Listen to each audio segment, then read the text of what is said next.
പാളയം ഗണപതി ക്ഷേത്രം, Juma Masjid, saint Joseph metropolitan cathedral എന്നിവയ്ക്ക് മുന്നിലും പൊങ്കാല അടുപ്പുകൾ നിരന്നു.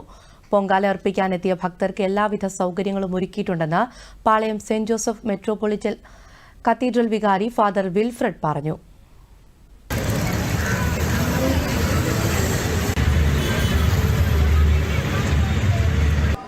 ലക്ഷക്കണക്കിന് ആൾക്കാർ കേരളത്തിൻ്റെയും ഇന്ത്യയുടെയും വിവിധ ഭാഗങ്ങളിൽ നിന്ന്, പ്രത്യേകിച്ചും സ്ത്രീജനങ്ങൾ തിരുവനന്തപുരം പട്ടണത്തിലേക്ക് ഈ മഹോത്സവത്തിനായിട്ട് അണയുമ്പോൾ അവർക്ക് വേണ്ടിയുള്ള സൗകര്യങ്ങൾ ഒരുക്കുക എന്നുള്ളത് ഈ പട്ടണത്തിൽ വസിക്കുന്ന എല്ലാവരുടെയും ചുമതലയായിട്ട് കണക്കാക്കപ്പെടുകയാണ്.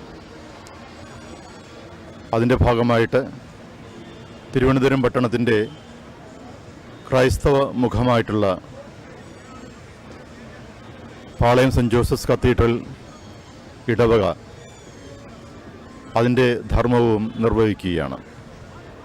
ഇവിടെ എത്തുന്ന ഭക്തജനങ്ങൾക്ക് ആവശ്യമായിട്ടുള്ള എല്ലാ സൗകര്യങ്ങളും, അവർക്കുള്ള വിശ്രമത്തിൻ്റെ സൗകര്യങ്ങൾ, ഭക്ഷണം കഴിക്കുന്നുള്ള സൗകര്യങ്ങൾ, അതുപോലെ തന്നെ ടോയ്ലറ്റ് ഫെസിലിറ്റീസ്, മറ്റ് കുടിവെള്ളം, സംഭാരം എന്നീ കാര്യങ്ങളുമൊക്കെയും ഈ കത്തീഡ്രൽ ദേവാലയ ശുശ്രൂഷകർ ഒരുക്കിയിട്ടുണ്ട്.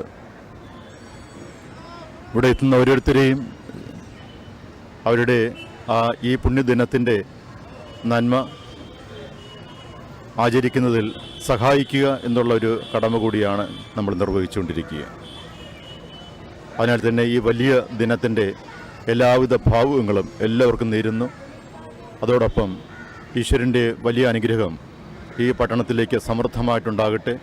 ഇവിടെ എത്തി ഈ പൊങ്കാലയിൽ മഹോത്സവത്തിൽ സംബന്ധിക്കുന്ന ഓരോരുത്തരും സായുജ്യത്തോടുകൂടി, സന്തോഷത്തോടുകൂടി, ദൈവാനുഗ്രഹത്തോടു കൂടി ഭവനങ്ങളിലോട്ട് മടങ്ങിയെത്തട്ടെ എന്ന് പ്രാർത്ഥിക്കുകയോട് ചെയ്യുന്നു.